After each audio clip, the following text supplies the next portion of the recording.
Hey guys, this morning I want to talk a little bit about Jezebel and Delilah. I've been talking a lot about it here recently, and I also know that is the two main spirits that has been taking men of God down for a very long time. And now I just recognize from everything that's going on in the media about what's happening in the entertainment life. And not only that, but I watched it myself. I watched good men be taken down by these type of women. And see, these two type of women, they're gonna look really good. These gonna be lovely women. These gonna be women with bodies to die for, as a man could say. It's gonna be like that. There's not gonna be nobody that no man won't, because she's gonna be beauty to the eyes, because men are visual. When we really study and research the science, the way a man was set up is the way his makeup. It's not even his fault. He was created to be visual. So yes, a gorgeous, beautiful woman is going to catch his eye. That's his nature. However, since the fall of our empire, the fall of man, our temple, the last king to rule was Solomon.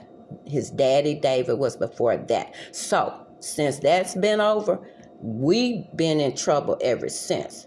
So now, but even Jezebel and Delilah go way back. She go way back. They go way back. These two spirits, these not women, these are spirits.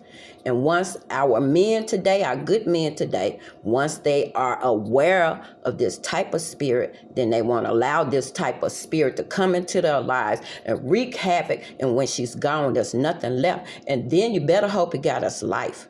When Jezebel leave, he better hope he's still living.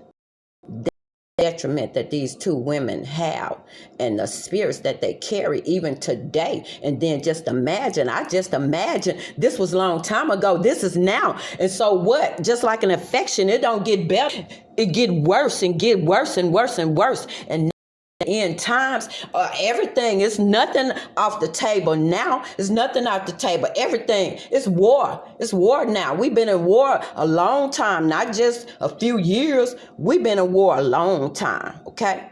And the two powerful spirits that was sent against our men, and this go back in ancient Bible times. This ain't just now. This is age old. Anything that's being done now is nothing new under the sun. The Bible say is nothing new under the sun. So don't think that anything that you can think of right now today that is a new idea. No, it's not. No, it's not. No, it's not. There is nothing new under the sun. And once we get that, we're going to understand that you ain't dealing with nothing new. Okay? Now, I want to talk about Delilah real quick. I'll come back one day and give scriptures on this if necessary. Okay? This just a little expression today. That's all. Delilah. Let me talk about Delilah just for a second. Okay, Delilah. Okay, who that was the one that took Samson down. If you don't know who Samson is, most people don't today. Most young people don't today. Why? Because you went in church. You didn't have no old time grandma that walking around preaching and singing all the time, and you just at a disadvantage. That's all. But I'm gonna tell you a little bit about Delilah today. If I could tell you a little bit story about her. Okay, Samson, the strongest man. The Bible say that he was the strongest man ever lived. Come on, there's never been one that strong. I don't care. You can take what's that stuff that steroids, shoot yourself up. I don't care if you get big as Arnold Schwarzenegger or however his name go. I don't care if you are one of the biggest bodybuilders that ever lived. It said, the Bible said, it is written, and I'm saying Bible, but see, really that was taken off the wall of Egypt. Okay, so that's why when I say Bible, I know what I'm talking about. But the word, let's go back. What the words say, okay? I'm going to take it way back. It said that Samson was the strongest man that ever lived, okay? Now, Samson, who he was back in the day, he was like a warrior. He was a warrior. From his from the time that he was young, a little boy, okay, Samson had a Nazarite vow. And what that means is that he was never supposed to cut his hair.